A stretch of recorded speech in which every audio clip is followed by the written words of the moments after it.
안녕하세요. 얼마 전 인생의 귀한 경험을 하고 지금은 싱글맘이 된 40대 초반의 여성이에요. 여러분이 생각하는 이혼 사유 중에 가장 흔하지 않은 사유는 어떤 게 있나요? 저는 제가 바로 그런 흔하지 않은 사유로 이혼을 하게 됐다고 생각해요. 정말 너무도 어이없는 이유였거든요. 제가 이상한 건지 제 전 남편이 이상한 건지 보시고 한번 판단해 주세요. 저와 남편은 친구들의 소개팅으로 만났어요. 저와 남편의 주선자들이 절친이었고 그들의 소개로 남편과 만나 좋은 인연을 이어왔죠. 남편은 참 착하고 성격은 그리 나쁘지 않았어요. 제가 남자 만날 때 거르는 세 가지도 전혀 해당되지 않았죠. 바람기, 폭력, 노름. 이 세 가지는 제가 세상에서 제일 싫어하는 것들이었어요. 남편은 술을 마셔도 순둥순둥하고 여자라고는 그림자도 없던 사람이었어요. 게다가 저와 연애를 시작하고부터는 여사친과의 연락도 끊을 정도였으니까요. 그렇게 제대로 된 남자와 왜 이혼을 했는지 궁금하시죠? 이렇게 사람 좋은 남편이 가진 딱 하나의 단점. 그것은 바로 팔랑귀라는 점이었어요. 팔랑귀가 뭔지 아시나요? 남의 말에 쉽게 흔들리는 사람을 말해요. 솔직히 여태까지 그것 때문에 마음 고생한 적이 한두 번이 아니었죠. 그 팔랑귀의 가장 무서운 점은 직장마저 시도 때도 없이 바꾼다는 거예요. 결혼이라는 건 안정을 위해 하는 거잖아요.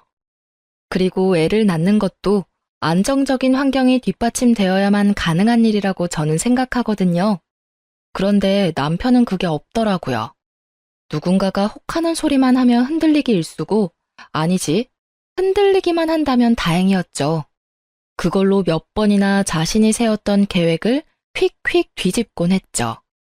특히 아이를 가지고 육아휴직 중에 이직한다고 퇴사했을 때는 정말 남편 머리통이 쥐어뜯고 싶을 정도였거든요. 그럴 때마다 난리가 난 저희 집을 안정시켜주는 건 언제나 시댁의 몫이었어요. 정말 시모와 시부의 도움이 없었다면 10여 년의 결혼 생활도 견디지 못했을 거예요. 그렇지만 다르게 말하면 이 남자와 결혼을 안 했다면 그런 도움 없이도 잘 살지 않았을까요? 시부모의 도움이 있으면 좋을 것 같지만 마냥 그런 것만도 아니에요. 남편 단속 제대로 못하는 무능한 아내가 된 것 같고 맞벌이라 남편에게 더 신경 쓰지 못하는 와이프처럼 느껴졌죠. 물론 제 생각이고 저만의 느낌이지만요. 제가 그렇게 느낀다고 말하면 남편은 우리 부모님인데 네가 왜 그런 걸 느끼냐고 묻더라고요. 10년 가까이 시부모에게 경제적으로 의지하게 되면 돈 한 푼 쓰는 것도 눈치가 보인다는 걸 남편만 모르고 속 편하게 살더라고요. 이런 점이 저를 질리게 만들었어요. 그렇게 10년을 넘게 아슬아슬한 줄타기 같은 결혼 생활을 어찌저찌 유지해오고 있었죠. 저는 남편과 생활비를 반씩 부담하고 있었어요. 맞벌이니까 같이 돈을 내고 생활하는 게 맞다고 생각했고, 저도 푼돈이나 벌려고 일하는 게 아니었으니까요. 제대로 된 월급 받으며 일하니 제 몫은 당연하다 싶었는데, 어느 날은 남편이 생활비를 안 주더라고요. 자신이 내야 할 몫이 있는데도 말이죠. 여보, 생활비가 안 들어왔는데 좀 늦어? 아, 벌써 날짜가 그렇게 됐나? 미안한데 이번 달은 못 줄 것 같은데. 무슨 일인데 이번 달은 못 줘? 이번 달 월급 받은 건 어디에 썼는데? 빌린 거 좀 갚고 쓸 데 있어서 썼지. 많이 모자란 것 같으면 엄마한테 말해서 돈 좀 받아올까? 남편의 엄마 소리에 저는 깜짝 놀라 고개를 저었어요. 아니, 됐어. 맞벌이 하면서 그 정도 돈도 없다고 뭐라 하실까 봐 겁나. 일단 이번 달은 내가 생활비 할 테니까 다음 달부터는 잊지 말고 챙겨줘. 그날은 그렇게 대수롭지 않게 지나갔어요. 그렇지만 정작 다음 달이 되자 남편은 또 생활비를 주지 않더라고요. 이상하다 싶은 생각에 남편을 추궁했어요. 남편은 조금만 기다리라고 하더라고요. 그리고 며칠 뒤 남편이 저를 어딘가로 데리고 가더군요. 몹시 들떠 있었어요. 서프라이즈라도 하려나 싶었는데 어느 한적한 골목에 도착한 남편이 제게 내리라고 하더군요. 여기는 왜 왔어? 뭘 보여주려고 여기까지 오자고 한 거야? 한번 쓱 둘러봤지만 별로 특별할 게 없는 오가는 사람조차 많지 않은 골목이었거든요. 그때 남편이 어느 카페 앞으로 데려가더라고요. 짜잔, 여기가 바로 내 새로운 직장이야. 나 카페 창업했어. 남편의 그 말에 저는 너무 놀라 말을 잃었어요. 갑자기? 나한테 한마디 상의도 없이? 왜? 잘 다니던 직장 때려치고 왜? 이런 말들이 머릿속을 맴돌았지만 나오는 말은 그게 아니었어요. 미쳤어? 당신이 무슨 창업이야? 이거 인테리어까지 싹 다 새로 했네. 말해봐. 이거 얼마 들었어? 지금 당신 수중에 있는 돈으로는 할 수 있는 일이 아니잖아. 돈 그렇게 많이 안 썼어. 한 1억 5천쯤 썼나? 퇴직금은 얼마 안 돼서 크게 도움은 안 되더라. 그래서 아파트 앞으로 담보대출 받았어. 요새 카페 잘 된다니까 돈 펑펑 벌어서 갚으면 되지. 상권이고 타겟팅이고 아무것도 모르는 이 양반이 무슨 장사를 한다고 하는 건지. 게다가 아파트 담보대출? 어디서 따져야 할지도 모른 채 저는 남편에게 소리쳤어요. 카페 장사가 잘 된다고 누가 그래? 요새 카페 장사도 웬만큼 노하우 없는 거 아니면 망한다고. 이번에는 누가 당신 꼬셨어? 말해봐. 꼬셨다니. 그냥 그 내 대학 동기 있잖아. 걔가 저번에 귀뜸해주더라고. 자기 와이프 카페 창업했는데 장사가 잘 돼서 대박이라고. 창업하는 거 엄청 쉽고 돈도 지원 많이 된다고 해서 했지. 어때? 유행할 만한 거 다 집어넣었는데 괜찮지? 저는 고리띵하고 현기증이 나서 아무 말도 못했어요. 그냥 옆에 있는 담벼락을 잡고 겨우 서 있을 수밖에 없었죠. 팔랑귀 남편이 또 팔랑팔랑 남들 이야기에 혹해서 이런 대형 사건을 저질러버린 거였어요. 저거에 우리 아파트 이름으로 대출을 받았다 이거야? 당신 어머니한테 의논은 하고 대출한 거 맞아? 엄마한테 왜 물어봐? 그 아파트가 내 앞으로 된 건데 결혼한다고 엄마가 나 주셨잖아. 맞는 말이긴 했어요. 하지만 적어도 무상으로 시모에게 받은 아파트라면 좀 더 소중히 대해도 되지 않았을까요? 남편은 섬세함이라고는 일도 없는 표정으로 말하더군요. 그럼 이 상황을 어머님도 모르시고?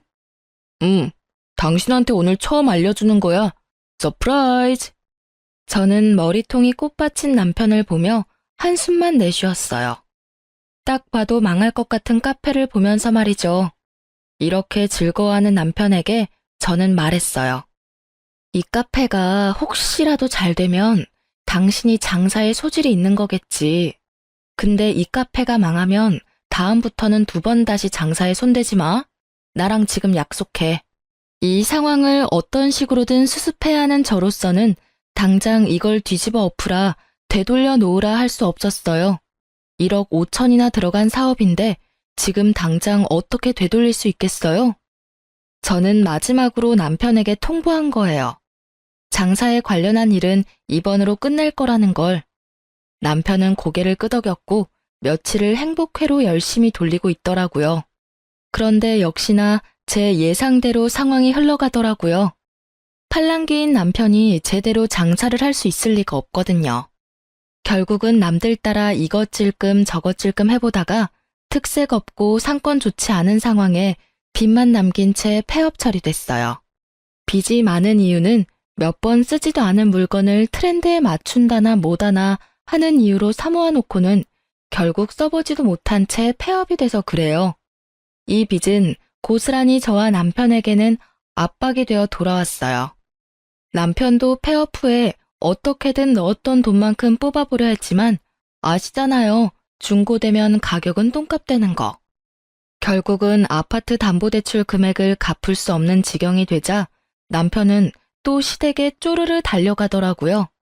죄송스럽고 민망한 마음에 시댁 가기 힘들었던 저까지 매달고 가서는 부탁하더군요. 엄마, 나 장사하려고 우리 아파트 담보대출 받았는데 폐업하고 그거 못 갚고 있거든. 담보대출만 어떻게 해결해주면 안 될까? 남편 옆에서 저는 죄인처럼 고개만 숙이고 있었어요. 한숨 쉬는 시모와 탁자를 탁탁 때리는 시부의 소리가 제 심장마저 꽉 죄어오더라고요. 아가, 너 혹시 얘 장사하는 거 알았니? 아니요, 저도 몰랐어요. 생활비를 2달째 안 주길래 혹시나 했는데 이미 제가 알았을 때는 인테리어까지 다 끝낸 상태였더라고요. 시모는 눈을 감더니 한숨을 푹 쉬며 말하더군요. 네가 고생이 많다. 철없는 남편 데리고 살랴, 일하랴, 애보랴. 내가 그래서 너희 집에 도움을 주는 거야. 그런데 아들이라고는 하나 있는 놈이 도대체 뭐가 모자라서 여기 기웃 저기 기웃 줏대도 없이 맨날 일을 벌리고 뒷수습을 부모한테 맡기는 거야. 응? 말해봐. 너 나랑 척지고 싶으냐? 여태껏 조용히 도와주시던 시모의 분노가 극에 달한 듯 보였죠. 하긴 저런 말이 왜 안 나오나 싶었거든요. 저는 조마조마한 마음으로 고개만 푹 숙이고 앉아 있었죠.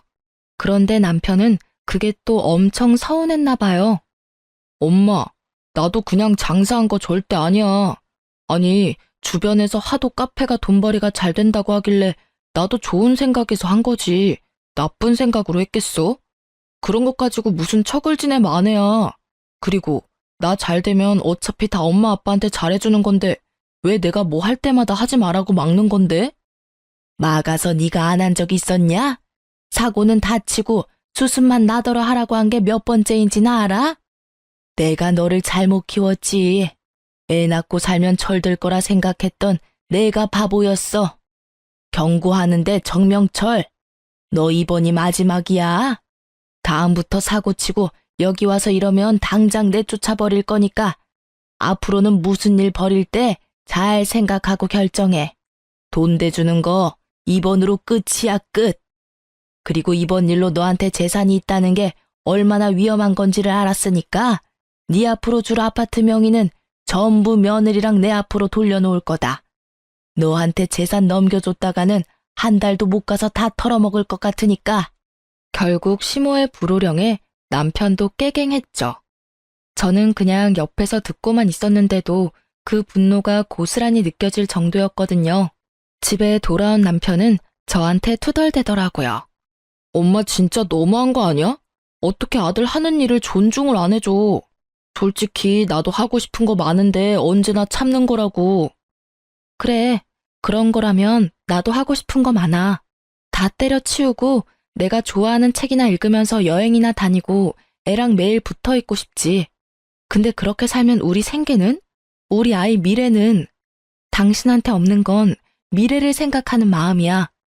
난 내 자식 매번 이렇게 위험에 빠지게 할 생각 없어. 솔직히 말해서 당신 그런 충동적인 행동할 때마다 나한테 상의도 안 하잖아. 그리고 나서 결국 문제 발생되면 스트레스는 온전히 내가 받고. 나도 어머님 의견이랑 동감이야. 앞으로 이런 일 한 번만 더 일어나면 우리 이혼이야. 알았어? 제 말에 남편은 짜증나는 목소리로 대답하더군요. 당신이나 엄마나 똑같아. 매번 내가 하는 일에 못마땅해야지. 나를 존중하지 않는 게 누군데? 여전히 반성하지 않은 남편은 저와 시모를 탓하더라고요. 그래서 이혼하게? 누가 이혼한대? 그냥 혼잣말했어. 앞으로는 그런 일 있으면 이야기하면 되잖아. 결국 남편에게 대답을 받아내고서야 저는 안심했어요. 그리고 남편의 그런 철부지 없는 행동 탓에 남편 명의가 되었을 아파트는 저와 시모 공동 명의로 변경되었죠. 저는 마음이 조금 편해졌어요. 아파트에 제 지분이 생겨서가 아니라 이제 집 잃을 걱정은 사라졌다는 생각 때문에요. 그 일 이후로 얼마간 남편은 더 이상 사고를 치지 않았어요. 하지만 사고를 치는 것보다 더 큰 일이 먼저 일어났죠. 남편이 폐업을 한 그 이듬해 제 생일을 불과 일주일 앞두고 일이 벌어졌죠. 남편이 한 2달 전부터 유독 이상한 증상을 보였어요. 안절부절 못하고 폰을 손에서 떼지를 못하고 발을 달달 떠는 모양새를 보니 뭔가 불안해하는 것 같더라고요. 그런데 그 일이 벌어진 날 아침에는 뭔가 산뜻해 보이더라고요. 그간의 불안이나 두려움은 다 날아간 것처럼 느껴졌죠. 그냥 남편의 감정 기복이었나 보다 하고 편하게 생각하던 제게 남편이 저녁에 잠시 아이를 친정에 맡겨두고 밥이나 먹고 오자고 하더라고요. 이상한 마음이 들었어요. 제 생일은 일주일이나 남았는데 어째서 지금일까 싶었죠. 그렇지만 고민 한들 답이 생기는 것도 아니라 일단은 남편과 함께 식사를 하러 갔죠. 식사는 제가 좋아하는 대게였어요. 즐거운 마음으로 식사를 하고 있는데 남편이 조용히 한마디 하더라고요. 여보, 나랑 이혼해줘. 잘 먹던 탱글탱글하던 대게가 목에 걸리는 걸 느끼며 저는 캑캑거리며 기침을 해야 했어요. 그리고는 겨우 진정하고는 남편 얼굴을 봤어요. 평온한 표정, 일말의 미안함도 없는 그 표정에 저는 웃음이 나왔어요. 이건 무슨 장난이 아닐까 하고요. 이혼? 갑자기 이혼 이야기가 왜 나와? 당신 여자 생겼어? 아님 나 몰래 또 사고 쳤어? 그것도 아님 내가 저번에 당신한테 이혼하자고 해서 삐졌어? 제가 농담처럼 묻자 남편이 고개를 젓더라고요. 아니야, 그런 거. 나 취직 준비 중인 거 알지? 당시 남편은 몇 개월 동안 취직을 준비 중이었어요. 취직이 안 된 이유는 뻔했어요. 눈만 높아진 데다가 남들이 좋다고 하는 곳만 골라서 넣으니 넣는 족족 떨어지는 거였죠. 조금만 눈을 낮춰도 들어갈 곳은 충분히 많았는데 말이죠. 그래도 남편에게 아무 말 하지 않았어요. 남편 자존심 건드리기는 싫었거든요. 알지, 취직 준비 중인 거. 근데 그게 왜? 그거랑 이혼이랑 무슨 상관인데? 나랑 이혼하면 취직이 잘 되기라도 해? 응. 나 취직이 너무 안 돼서 점집 가서 점 봤거든. 그런데 당신이 문제래. 당신 때문에 내가 취직을 못한대. 나 당신한테 이런 말 하는 거 정말 미안하게 생각해. 하지만 이대로 취업 안 되는 것도 문제잖아. 그러니까 당신이 이혼해주면 안 될까? 당신이 내 인생에서 가장 큰 걸림돌이라는데. 이 이야기를 듣는 내내 어안이 벙벙했어요. 저는 무교고 남편네는 독실한 기독교 신자거든요. 교회를 나가는 부모님을 두고 무당에게 가서 말을 들었더라고요. 아니, 이해와 답을 구하고 싶으면 교회를 가시던가요. 왜 갑자기 뜬금없는 무당이 튀어나오나 싶었는데 역시나 이번에도 남편 팔랑귀가 한탕했더라고요. 친구가 장사가 안 돼서 점 봤는데 아주 잘 보더라잖아. 그래서 나도 SNS 보고 점집 찾아서 점 봤지. 그런데 거기서 내가 일이 안 풀리는 게 다 마누라 탓이라고 구태야 한다고 하잖아. 그래서 구슬했는데 당신 그늘이 너무 강해서 구태도 효과가 없으니 이혼을 하라고 하더라고. 저는 경악했어요. 저도 모르는 사이에 남편이 굿까지 했다니 말이죠. 게다가 굿이라는 거 10,000원, 100,000원에 할 수 있는 거 아니지 않나요? 당신 굿은 무슨 돈으로 한 거야? 굿? 그거 빌렸지. 차 담보로. 500만 원 정도 하는데 그 정도 금액으로 내 미래를 사는 거면 아깝지 않다고 생각해. 미쳤다는 말이 무색해질 정도로 제대로 돌아버린 남편을 보며 저는 화가 치밀어 올랐어요. 여태껏 싫은 소리 한 번 안 하고 참아줬더니 맨날 사고만 치는 개자식 주제에 이제 와서 나에게 지 인생의 걸림돌이라고 할 자격이 있기나 해요? 당신 진짜 미쳤어. 당신이 왜 구슬해? 그리고 차 담보대출? 저번에 어머니 말씀 못 들었어? 저번이 마지막이라고 분명히 경고하셨잖아. 근데 왜 또 못 참고 사고를 쳐? 이혼? 이혼하는 거 상관없는데 당신이 나 싫어하고 내가 당신 싫어지면 그때 이혼하는 거지. 생판 모르는 무당이 이혼하랬다고 진짜 이혼하자는 미친놈이 세상에 어딨어? 당신은 내 미래를 위해서 그 정도도 못해줘? 나도 무당 말을 다 믿는 건 아니야. 그치만 할 수 있는 건 다 해봐야지. 내가 왜 이렇게 재수가 없는지 그게 당신 탓이라는데 당신은 나한테 죄책감도 안 느껴져? 이런 말을 듣고 있는데 아주 답답해 돌아가시겠더라고요. 이건 뭐 사이비 종교에 빠진 배우자와 이야기하는 것과 다름없더라고요.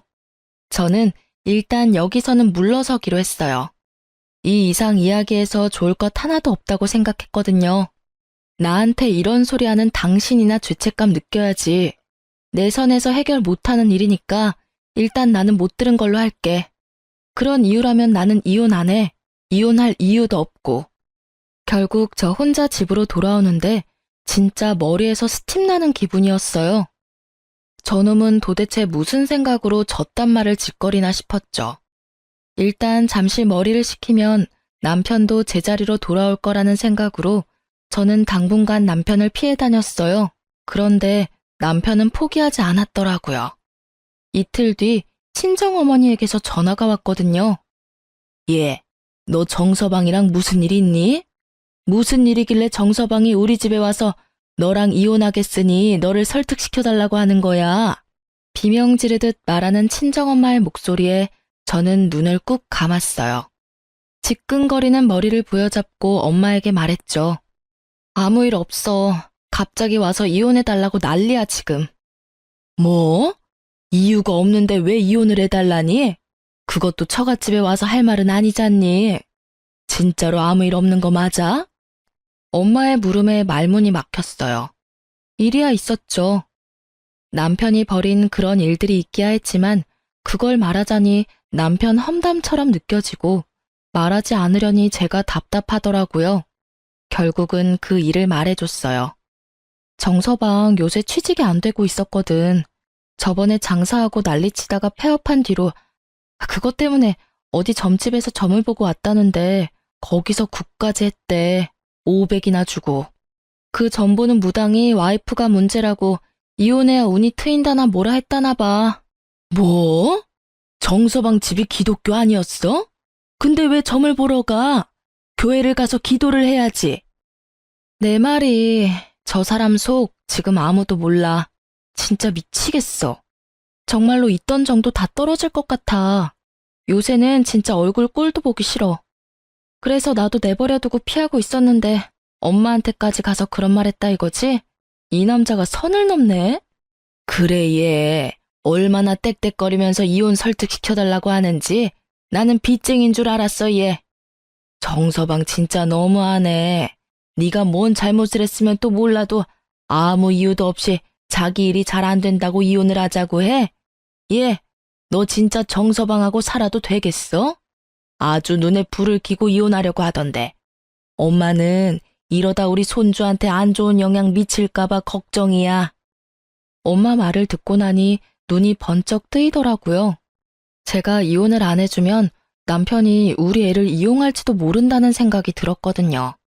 그 생각과 동시에 정신이 돌아오는데 어떻게든 결판은 봐야겠다고 생각했어요. 그리고는 잠시 남편과 이혼에 대해 생각해봤어요.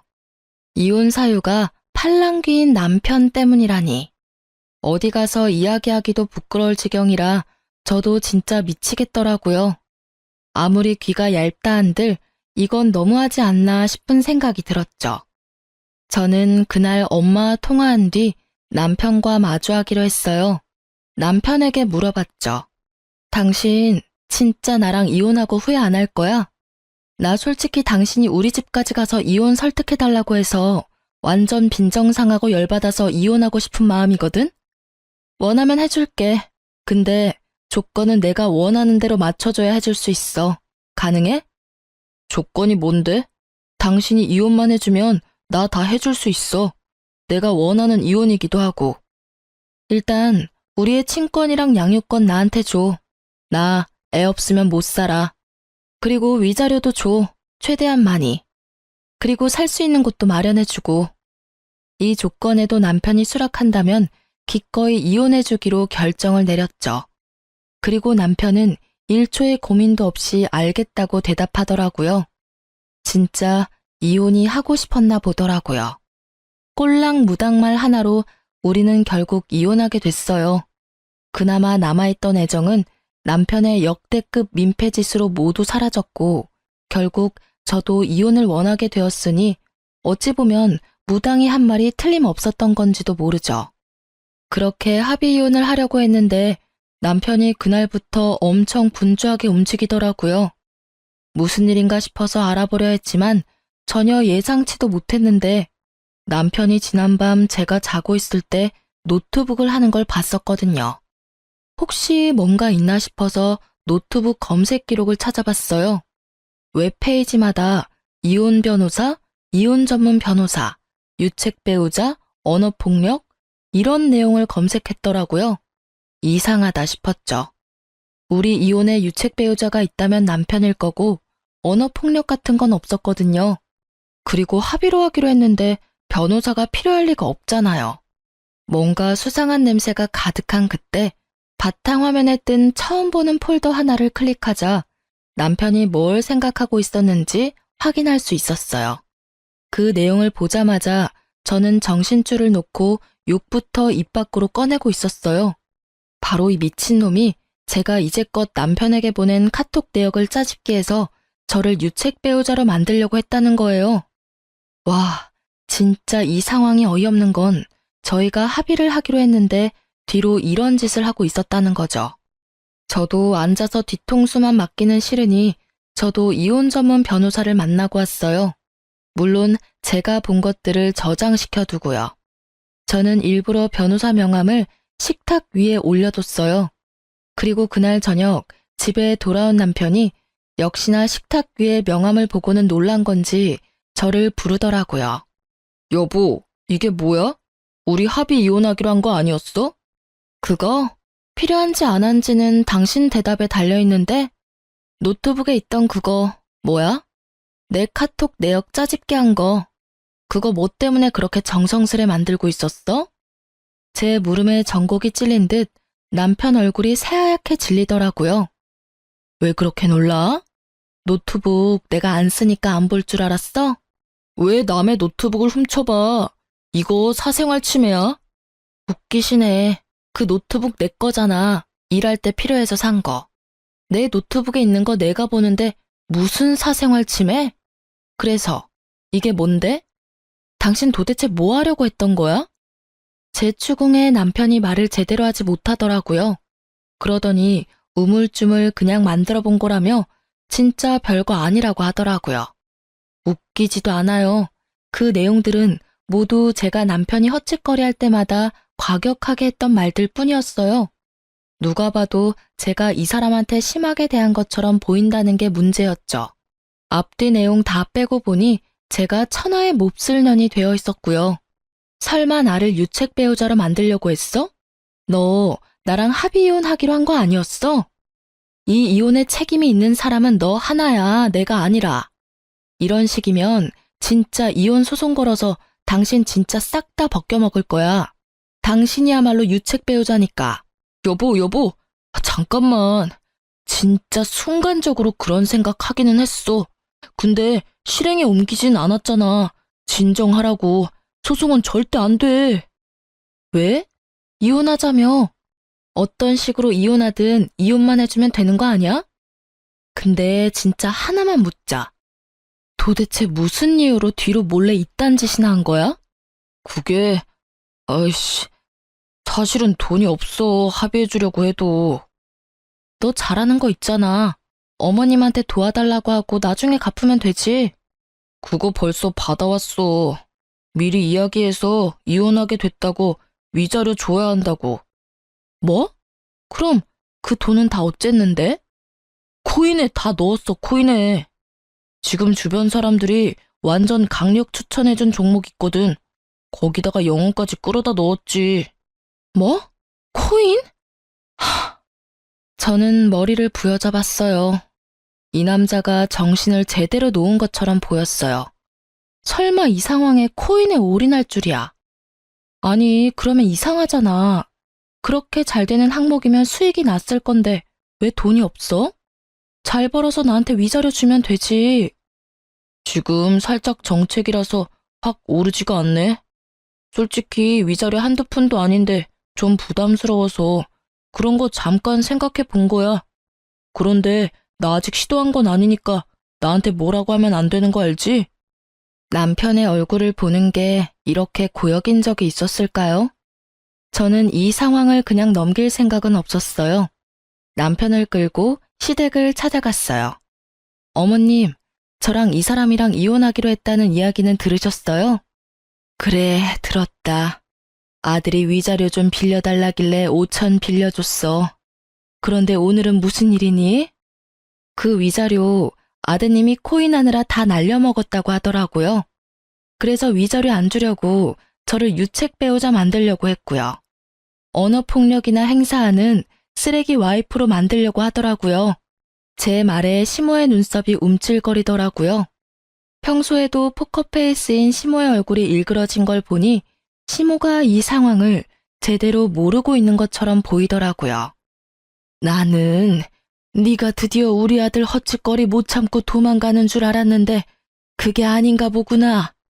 제가 도망이요? 저는 이혼 안 해주려고 했어요. 그런데 저희가 저한테 뭘 하는 줄 아세요? 취직이 안 돼서 점집 가서 점을 봤다고. 근데 와이프 때문에 자기가 길을 못 편다는 이야기를 듣고 저한테 자기 미래를 위해서 이혼하자고 한 거라고요. 제가 싫다고 했더니 친정에 찾아가서 어머니한테 이혼할 수 있게 저를 설득시켜달라고 했어요. 점집 이야기에 독실한 기독교 신자인 시모의 얼굴이 완전 귀신처럼 바뀌더라고요. 하긴 모태신앙인 아들이 점집을 갔다니 분노할 법도 하죠. 너 며느리 말이 사실이냐? 네가 점집을 가서 뭘 봐? 아이고 이 정신 나간 아들아. 어떻게 하루가 멀다 하고 사고를 치더니 이번에는 그런 이유로 이혼을 해. 게다가 처가집에 가서 네가 그런 요구를 했다고? 너 진짜 귀신이 들었나 보다. 내가 인간이 아니라 귀신을 낳았나 봐. 여태까지는 내가 다 책임지고 해결해 주려 했는데 안 되겠다. 너 이제부터 내 아들 아니야. 남편은 그럼에도 별 미동이 없더라고요. 이 상황의 심각성을 본인만 모르고 있더라고요. 눈치도 없는 놈 알려줄 필요도 없으니 그냥 지켜보기만 했어요. 엄마는 아들 미래가 중요하지 않아? 며느리 때문에 내 출세가 막힌다는데 그럼 며느리를 내치는 게 맞지. 왜 나를 탓하는지 이해가 안 되네? 저 말하는 것 좀 봐. 네가 지금 집에서 가져간 돈이 얼마나 되는지 알아? 이혼 위자료 내가 너한테 주는 게 아니었어. 며느리한테 직접 줬어야지. 엄마, 그리고 와이프랑 엄마 공동 명의로 된 아파트 엄마 거잖아. 그거 나한테 돌려주면 안 돼? 안 돼. 너한테 돈 줬다가는 아무것도 남는 거 없을 거다. 네가 어차피 위자료 날려먹었으니까 그 아파트는 며느리 줘. 위자료로 그 아파트 정도가 아니면 내가 부끄러워서 고개도 못 들고 다닐 지경이야. 그런 정신 나간 이유로 애까지 있는 마누라를 버리는 놈이 내 자식이라는 게 부끄러워 미칠 것 같다고. 아, 엄마.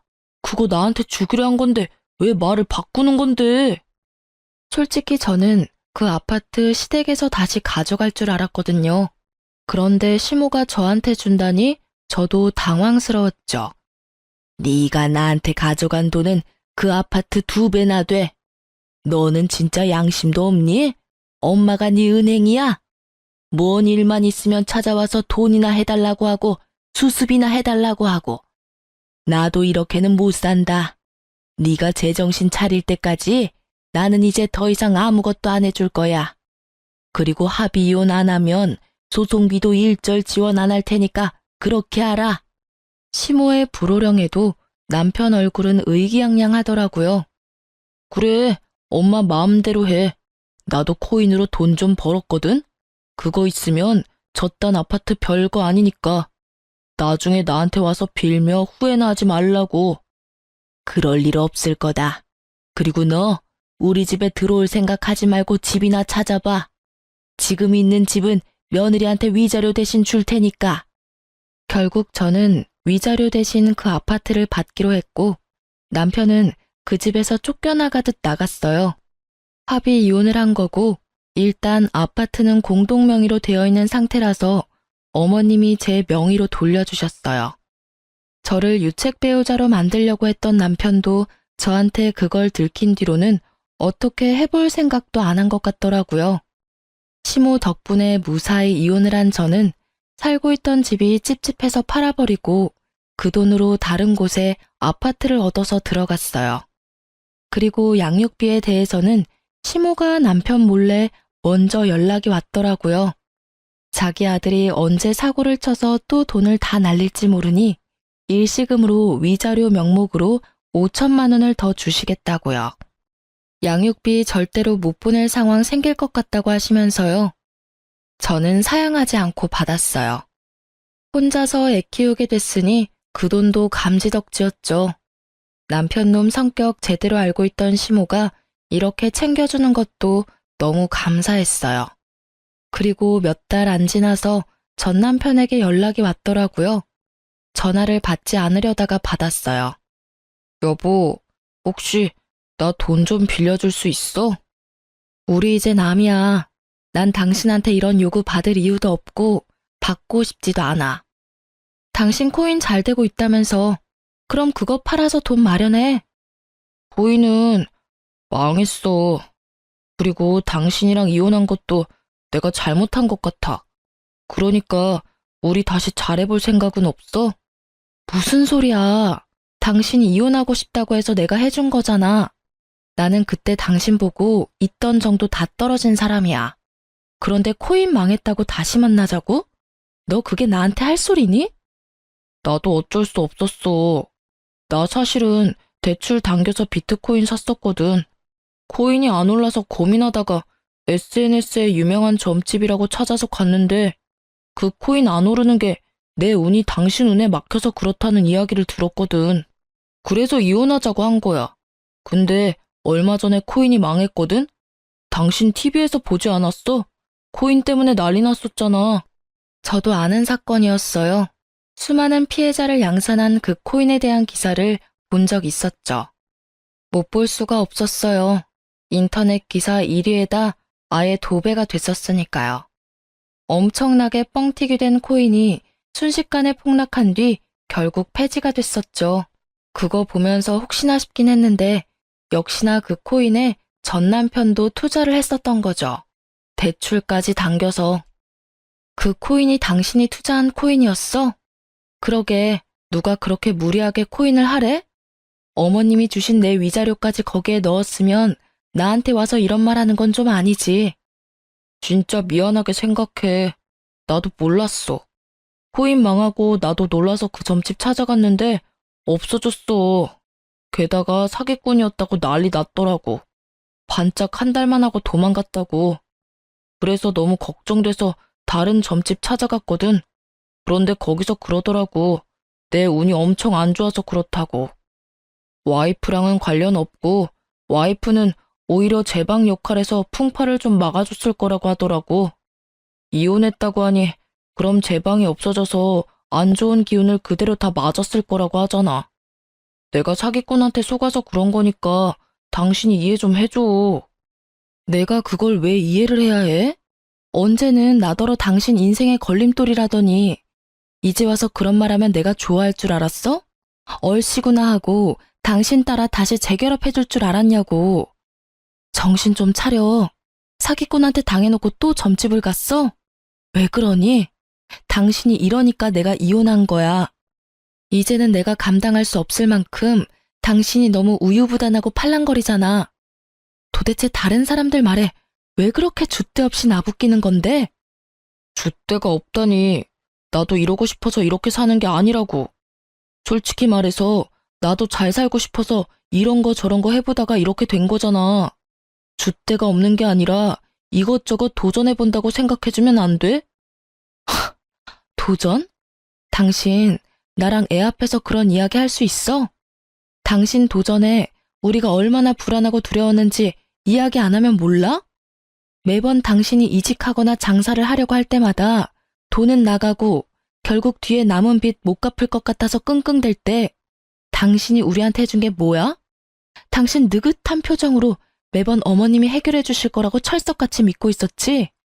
나는 어머님이 당신한테 정 떨어져서 이번에는 수습 안 해주면 어쩌나 하고 매번 걱정하던 기억밖에 없어. 재결합? 내가 미쳤어?